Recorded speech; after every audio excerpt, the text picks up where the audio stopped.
오늘 우리에게 주시는 하나님 말씀은 에베소서 3장 14절에서 19절 말씀입니다. 신약성경 313페이지입니다. 이러므로 내가 하늘과 땅에 있는 각 족속에게 이름을 주신 아버지 앞에 무릎을 꿇고 비노니 그의 영광의 풍성함을 따라 그의 성령으로 말미암아 너희 속사람을 능력으로 강건하게 하시오며 믿음으로 말미암아 그리스도께서 너희 마음에 계시게 하시옵고 너희가 사랑 가운데서 뿌리가 박히고 터가 굳어져서 능히 모든 성도와 함께 지식에 넘치는 그리스도의 사랑을 알고 그 너비와 길이와 높이와 깊이가 어떠함을 깨달아 하나님의 모든 충만하신 것으로 너희에게 충만하게 하시기를 구하노라. 여러분, 저는 목회를 하면서 설교하는 것보다 교우들을 위해서 기도하는 것이 훨씬 어렵다라고 느낄 때가 많습니다. 제가 기도하기가 어렵다라고 하는 것은 하나님의 존재나 전능하심, 함께하심에 대한 의심이 있기 때문은 아닙니다. 저는 하나님의 전능하심과 함께하심을 철저히 믿고 고백합니다. 제가 기도하기가 어렵다고 하는 것은 기도를 해야 하는 상대방, 우리 교우들의 형편과 상황을 제가 충분히 이해하지 못해서 무엇을 기도해야 할지 잘 모를 때가 있다는 겁니다. 이분을 위해서 뭘 기도를 해야 하나, 어떤 기도를 해야 하나 고민이 될 때가 있습니다. 무엇을 어떻게 기도해야 할까라는 문제, 여러분 성도들이 겪고 있는 어려움이 크면 클수록 그 질문은 더 복잡해집니다. 제가 목회를 하면서 삼풍백화점 사고로 가족을 잃은 교우를 위해서 기도한 적이 있습니다. 삼풍백화점에서 가족이 목숨을 잃었습니다. 위해서 기도해 달라는데 도대체 뭘 위해서 기도할까? 어떻게 기도해야 될까? 참 고민이 됐습니다. 오래전 일입니다만 대구 지하철 사고가 있지 않습니까? 대구 지하철 사고 당시에 선교사로 지망을 했던 조카가 목숨을 잃은 경우가 있었습니다. 그래서 이모가 와서 그 조카를 위해서 기도해 달라고 그렇게 하는데 또 역시 고민이 됐습니다. 어떻게 기도해야 하나? 그때 물론 저는 부활의 소망과 천국의 영광에 대해서 말을 하고 힘을 다해 기도했습니다. 하지만 내가 한 기도가 그 가족들의 마음에 얼마나 힘과 위로가 될까라고 하는 질문, 여러분 오랫동안 제 마음에서 떠나가지 않았습니다.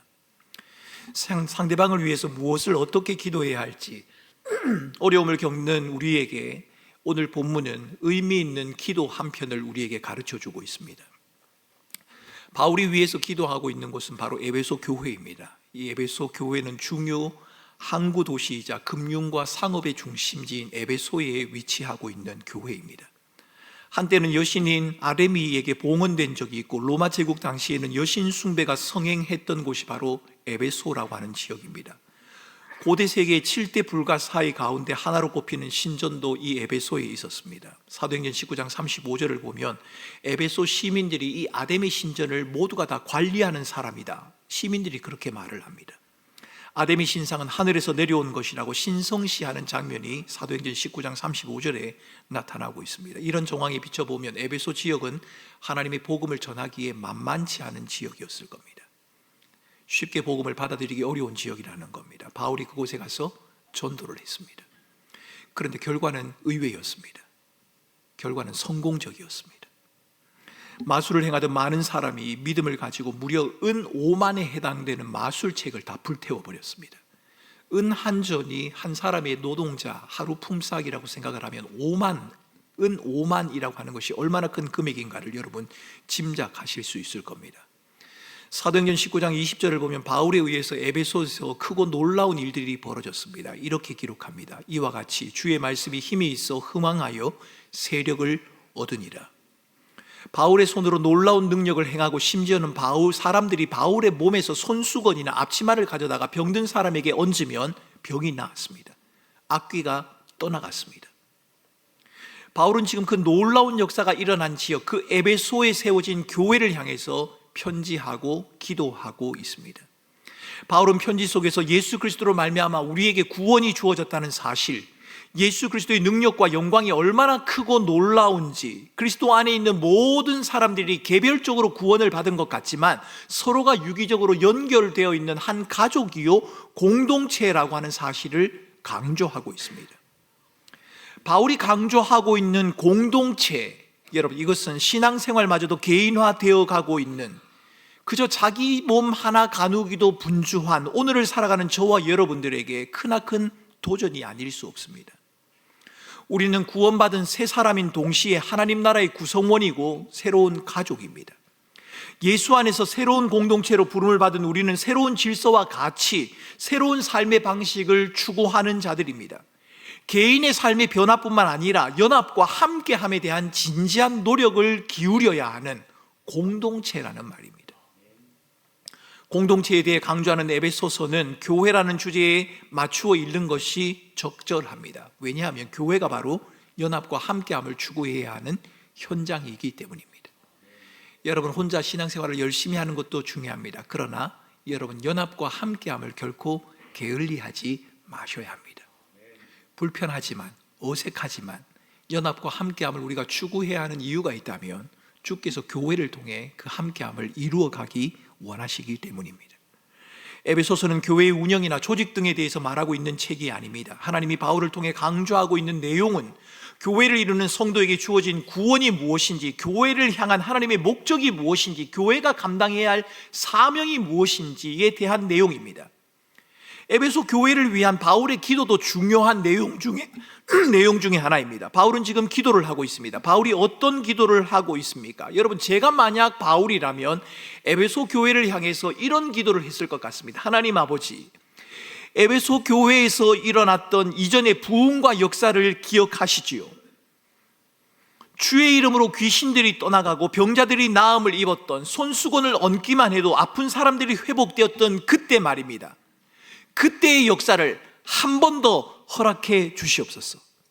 저를 통해 그 일을 행하셨던 것처럼 제2, 제3의 바울을 일으키셔서 크고 놀라운 일을 이 에베소라고 하는 지역, 에베소 교회에 계속적으로 행하여 주시옵소서. 저는 그렇게 기도했을 것 같습니다. 왜요? 우리는 기도할 때 늘 최상의 경험, 최고의 결과를 기대하지 않습니까? 우리가 기도하고 나면 최고의 것이 우리에게 주어지기를 우리가 기대하지 않느냐 말입니다. 그런데 오늘 바울의 기도는 좀 다릅니다. 바울은 14절 이하에서 이렇게 기도합니다. 이러므로 내가 하늘과 땅에 있는 각 족속에게 이름을 주신 아버지 앞에 무릎을 꿇고 비노니 그의 영광의 풍성함을 따라 그의 성령으로 말미암아 너희 속사람을 능력으로 강건하게 하시오며. 바울은 지금 무릎을 꿇고 기도하고 있습니다. 무릎을 꿇고 기도하는 바울의 모습은 매우 인상적입니다. 무릎을 꿇고 기도하는 행위가 당시 상황으로는 평범한 기도가 아니었기 때문입니다. 당시 사람들은 서서 기도하는 것을 좋아했거든요. 무릎을 꿇는 그 모습 속에는 하나님을 향한 간절함이 묻어 있습니다. 하나님이 아니면 아무것도 아니라고 하는 절대적인 하나님에 대한 의존의 모습이 거기에 담겨져 있습니다. 그렇다고 해서 우리가 기도할 때마다 다 무릎을 꿇어야 한다, 그것은 아닙니다. 기도할 때 중요한 것은 자세나 사용하는 언어가 아니라 진실함과 간절함, 하나님에 대한 절대적인 의존이다. 여러분, 이 말은 맞는 말입니다. 기도의 자세도 중요하지만 자세보다 우리의 마음이 더 중요합니다.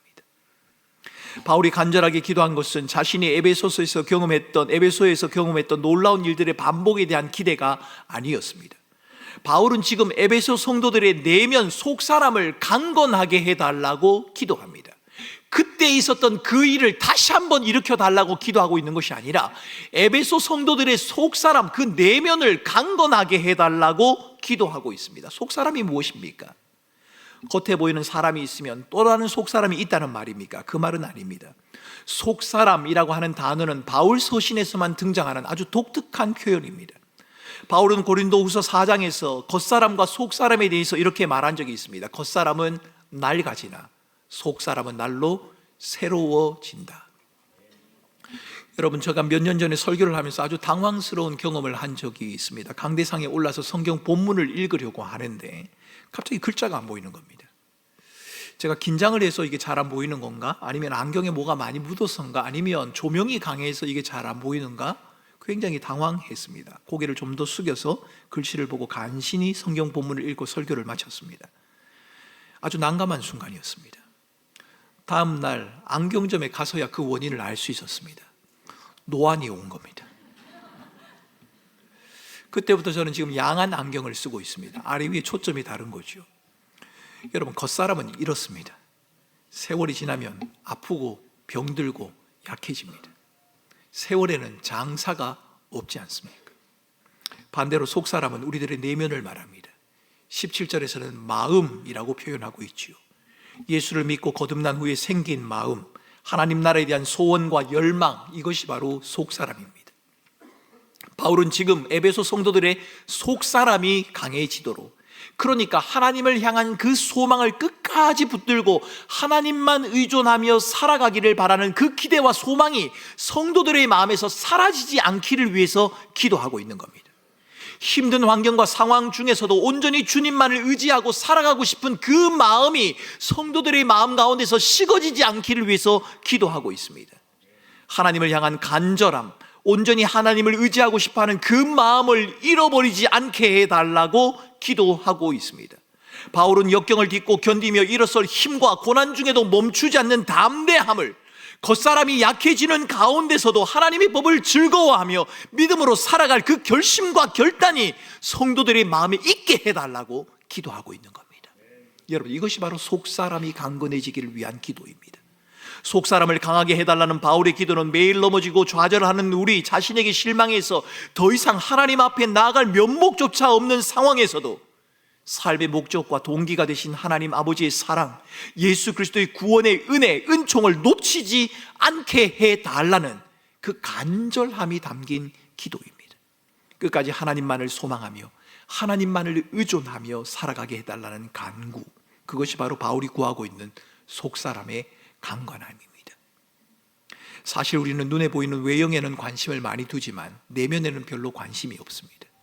내면은 보이지 않으니까요. 숨길 수 있으니까요. 신방을 하면서 겉으로는 멀쩡해 보이는데 마음이 힘들다고 하는 성도들을 만날 때가 있습니다. 너무 어렵다고, 쉬고 싶다고 하는 성도들 어렵지 않게 만나고 있습니다. 위로가 필요한 지체들이 너무 많은 것 같습니다. 교회는 나오는데 이미 마음의 기쁨, 감사, 감격, 감동이라는 단어를 잃어버린 지 오래된 성도들도 이 자리에 아마 있을 겁니다.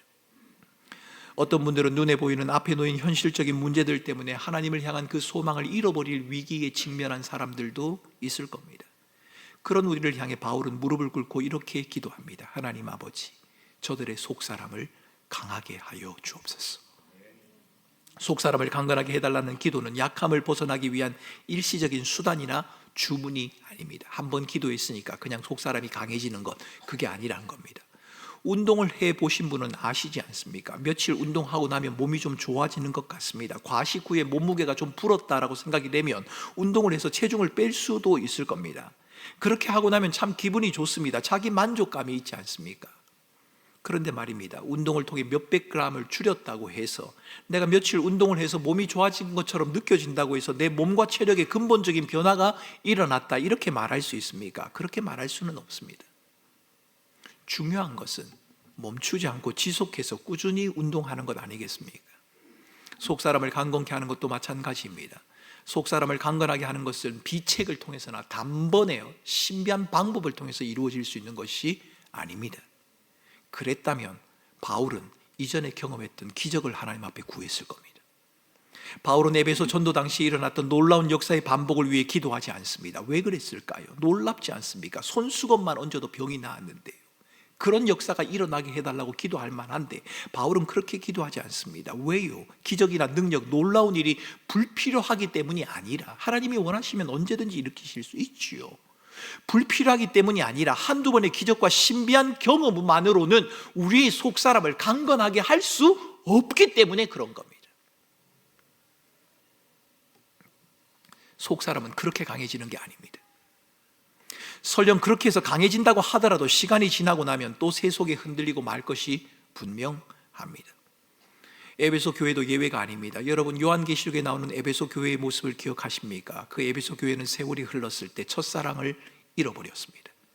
우리는 비상한 방법이나 한순간의 성공을 기대합니다. 그것만 가지면, 그 자리에만 가면, 그 문제만 해결되면, 그것을 이루기만 하면 된다고 생각하는 경향이 있습니다. 우리의 신앙생활에서도 그렇습니다. 수능을 앞둔 수험생이나 학부모도 그럴 수 있습니다. 대학의 합격을 위해 기도하는 것이 나쁘다? 그렇게 말할 수 없습니다. 당연히 기도해야 합니다. 하지만 만약 수능을 위한 기도를 보다 나은 점수를 얻고 보다 좋은 대학에 가는 비책이나 방법으로 생각한다면 그것은 잘못입니다. 좋은 성적을 얻으려면 기도도 해야지만 공부를 해야지요. 수능을 앞두고도 우리는 한평생의 걸음 가운데 하나님을 향한 소망을 이 아이가 놓치지 않도록 기도해야 하고, 어떤 상황에서도 하나님을 붙들고 하나님을 의존하며 하나님의 사랑에 의지해서 살아갈 수 있도록 그것을 위해서 기도해야 합니다. 그게 바로 속사람을 강하게 하는 겁니다. 속사람의 강건함을 위한 바울의 기도는 우리 자신의 강함을 위한 기도가 아닙니다. 하나님, 내가 강하고 싶습니다. 그것이 아닙니다. 바울은 에베소 교인들이 하나님을 온전히 의지하도록, 하나님 밖에 소망이 없음을 고백하도록, 여전히 말씀 안에 순종의 삶을 살아가는 모습을 기대하며 기도하고 있는 것입니다. 어떤 환경과 상황 속에서도 그리스도를 지속해서 주인으로 인정하고 신뢰하는 삶을 살아갈 수 있게 해달라는 기도, 여러분, 그 기도가 바로 속사람을 강하게 해달라는 기도입니다. 바울은 그것을 17절에서 이렇게 말합니다. 믿음으로 말미암아 그리스도께서 너희 마음에 계시게 하옵시고. 여러분, 무슨 말입니까? 에베소 성도들은 구원의 복음을 듣고 약속의 성령으로 이미 인치심을 받은 자, 이미 구원을 받은 자들입니다. 그 안에 이미 예수 그리스도가 계신 자들입니다. 그런데 왜 그리스도께서 너희 마음에 계시게 해달라고 하는 것입니까? 그리스도께서 마음에 들지 않으면 나갔다가 다시 들어오신다는 말입니까? 그렇지 않습니다. 우리 안에 계신 예수 그리스도는 우리를 떠나지 않으십니다. 그럼에도 불구하고 그리스도께서 너희 마음에 계시게 해달라, 이 말은 그리스도의 지속적인 내주, 즉 그리스도가 내 인격과 내 생각과 내 의지와 내 감정과 내 모든 삶의 중심이 되게 해달라는 기도입니다. 구원받아 천국 가는 것 너무도 당연한 사실이지 않습니까? 우리는 하나님의 백성이기 때문에 예수 그리스도를 말미암아 구원을 받고 죽음 이후에 천국에 가는 것 너무도 당연한 것입니다. 그러나 지금 우리의 속사람을 강건하게 하는 것, 그리스도께서 내 마음에 계시게 해달라는 이 기도는 구원받아 천국에 간다는 그 이상의 의미를 가지고 있습니다. 그리스도 그분께서 주인이 되셔서 내 삶의 모든 것을 이끌어 간다는 것을 의미합니다.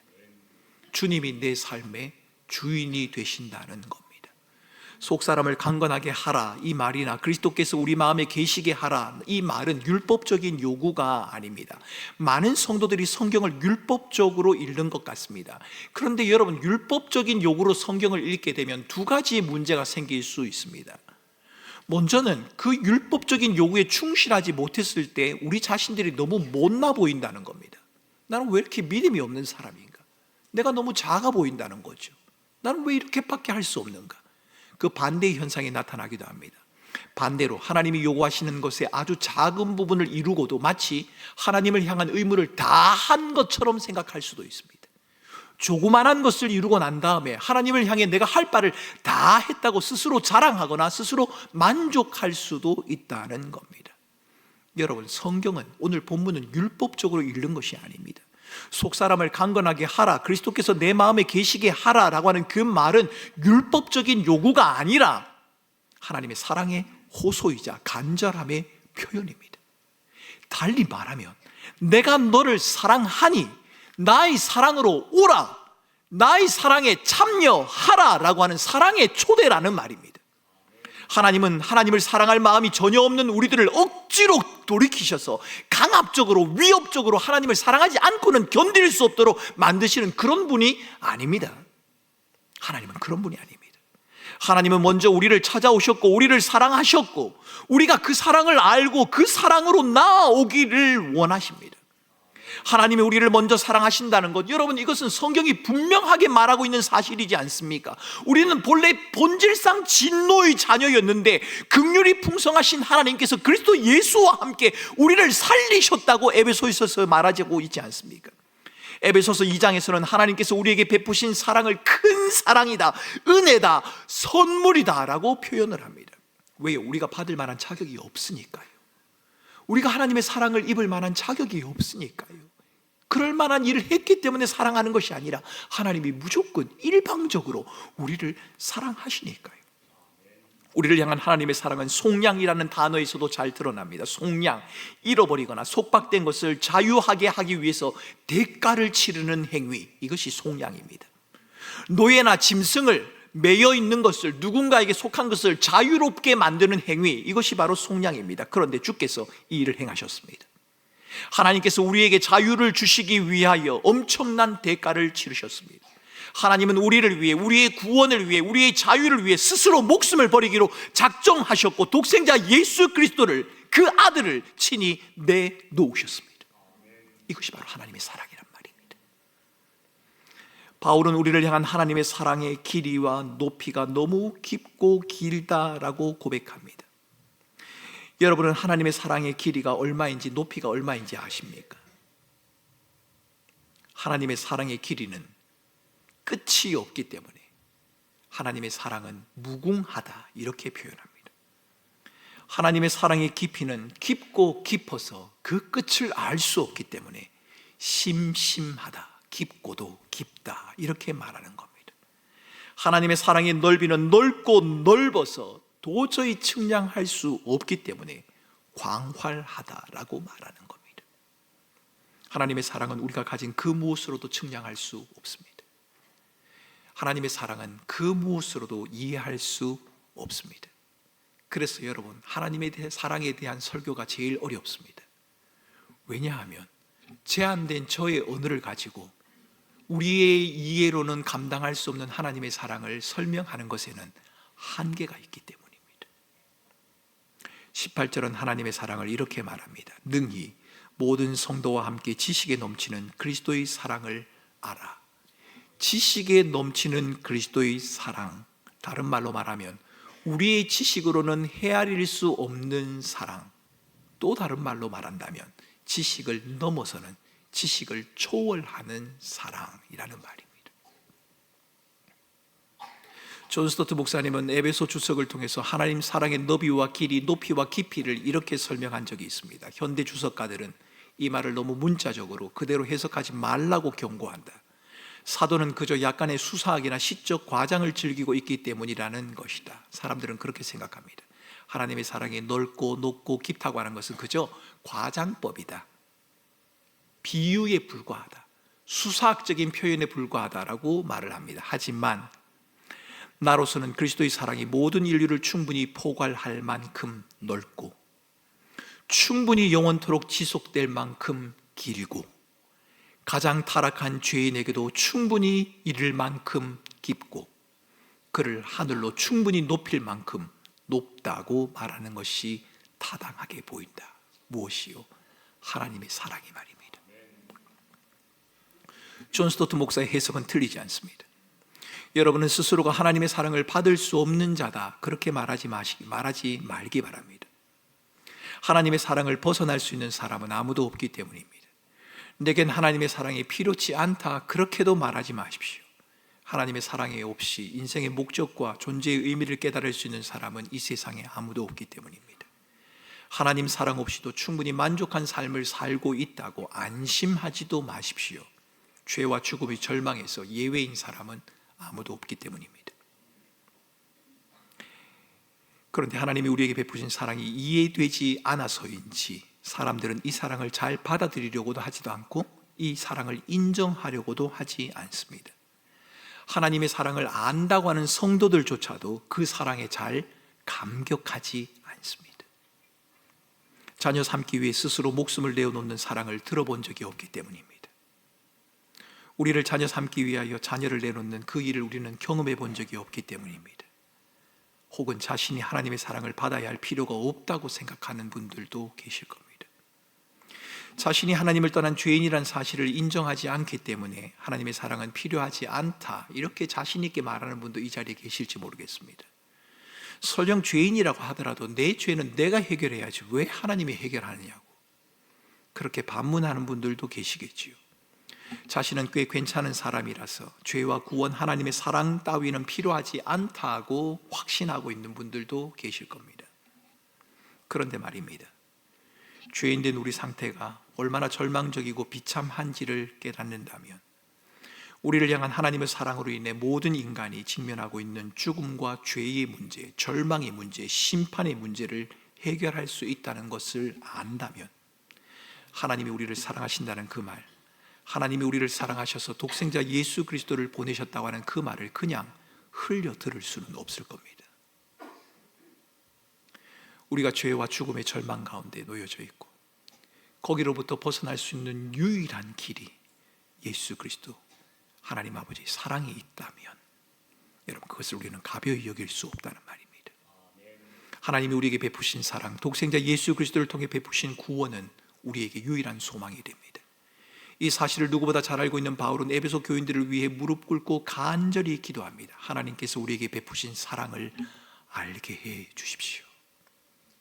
하나님의 사랑을 알게 해 주십시오. 영원한 죽음과 절망 앞에서 무기력한 우리에게 가장 절실한 것, 반드시 있어야 할 것, 여러분, 우리의 삶 가운데 건강도 필요하고 재물도 필요하고 모든 것이 다 필요하겠습니다만 그것이 우리를 죽음과 절망에서 건져내지는 못하지 않겠습니까? 우리를 죄와 죽음의 절망에서 하나님의 영원한 심판으로부터 건져낼 수 있는 유일한 것, 우리가 무기력하고 우리에게 가장 절실하게 필요한 것, 반드시 있어야 할 것, 그것은 돈도 아니고 명예도 아니고 권력도 아니라 바로 독생자 예수 그리스도를 통해 보여주신 하나님의 사랑입니다. 바울은 우리 모두가 이 사랑을 알고 감격하며 이 사랑에 힘입어 세상을 살아가기를 원합니다. 힘겹고 버거운 삶을 살아가는 분들에게는 하나님이 사랑한다라고 하는 이 말이 좀 공허하게 들릴 수도 있을 겁니다. 하나님이 나를 사랑하는데 왜 내가 구하는 걸 주지 않느냐고 묻고 싶은 분도 계실 거고, 하나님이 나를 사랑하는데 왜 나를 도와주지 않느냐고 하나님에게 따지고 싶은 분들도 계실 겁니다. 그럼에도 제가 여러분에게 하나님이 우리를 사랑하십니다 라고 이렇게 말할 수 있는 이유는 아들을 주시기까지 사랑하신 하나님의 어처구니 없는 사랑, 독생자 예수 그리스도를 통해 확증해 주신 그 하나님의 사랑, 그 사랑이 여전히 우리에게 유효하기 때문입니다. 독생자 예수 그리스도를 주시기까지 사랑하신 하나님의 사랑, 그 사랑이야말로 죄와 죽음의 절망 앞에 서 있는 저와 여러분들에게 필요한 유일한 사랑이요, 그 사랑이 우리로 살아가게 하는 힘이 되고 위로가 되고 소망이 된다는 말입니다.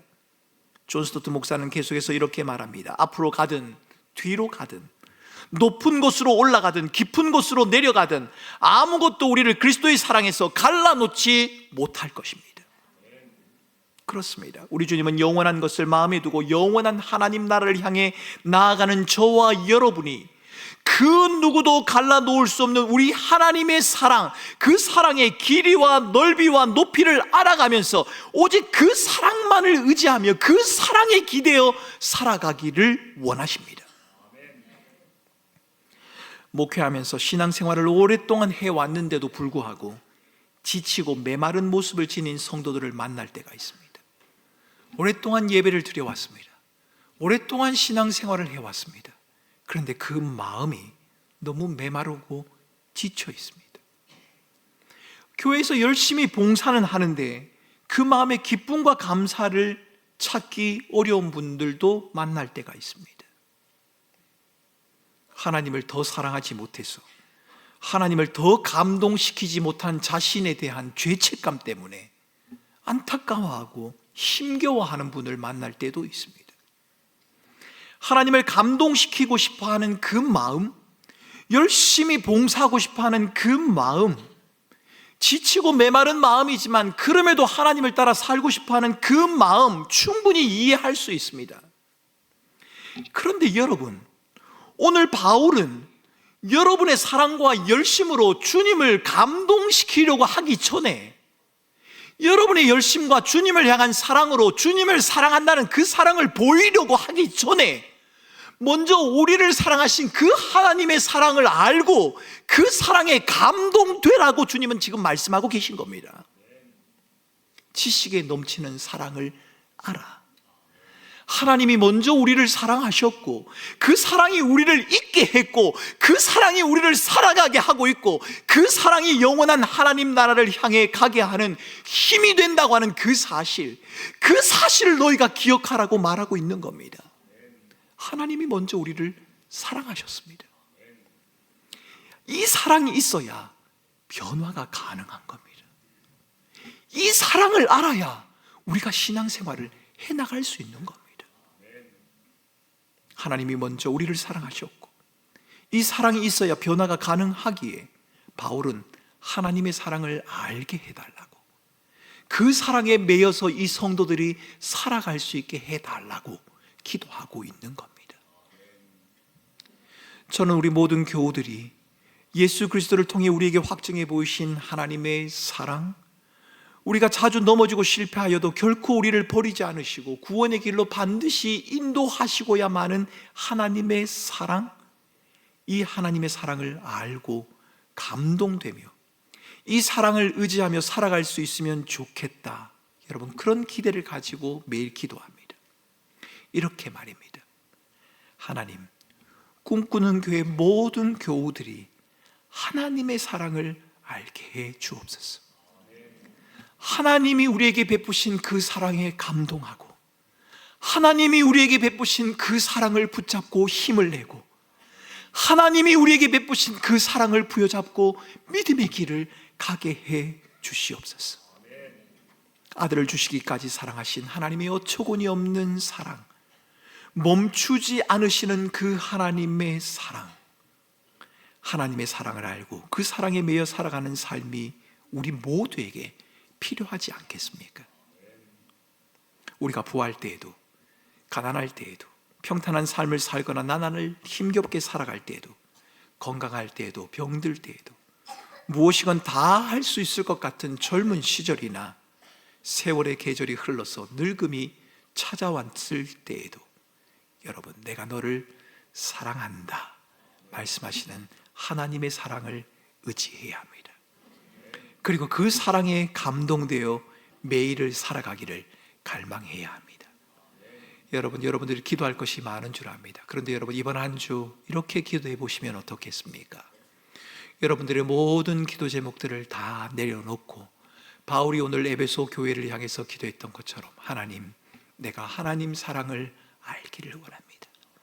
하나님이 나를 얼마나 사랑하시는지, 나를 위해 베푸신 그 사랑의 넓고 크고 깊은 그것이 얼마나 놀라운 것인지 하나님, 그것을 내가 알게 해 주십시오.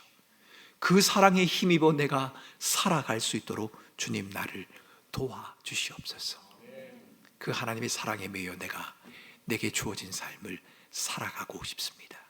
여러분, 이렇게 기도해 보면 어떻겠습니까? 뿐만 아니라, 우리가 그렇게 기도할 뿐만 아니라 우리는 우리 주변의 사람에게 이렇게 말해야 할 겁니다. 하나님이 당신을 사랑하십니다. 당신을 위해 하나님 자신이 스스로를 내어 놓으셨습니다. 세상은 변하여도 하나님의 사랑은 변하지 않습니다. 하나님의 사랑만이 우리의 유일한 소망이요 힘이 된다는 사실을 고백하며 이 한 주간 하나님의 사랑에 매여서 하나님의 사랑을 알아가고 하나님의 사랑에 감동하여 이 한 주간을 살아가는 우리 사랑하는 성도들의 삶이 되시기를 주님의 이름으로 축원합니다.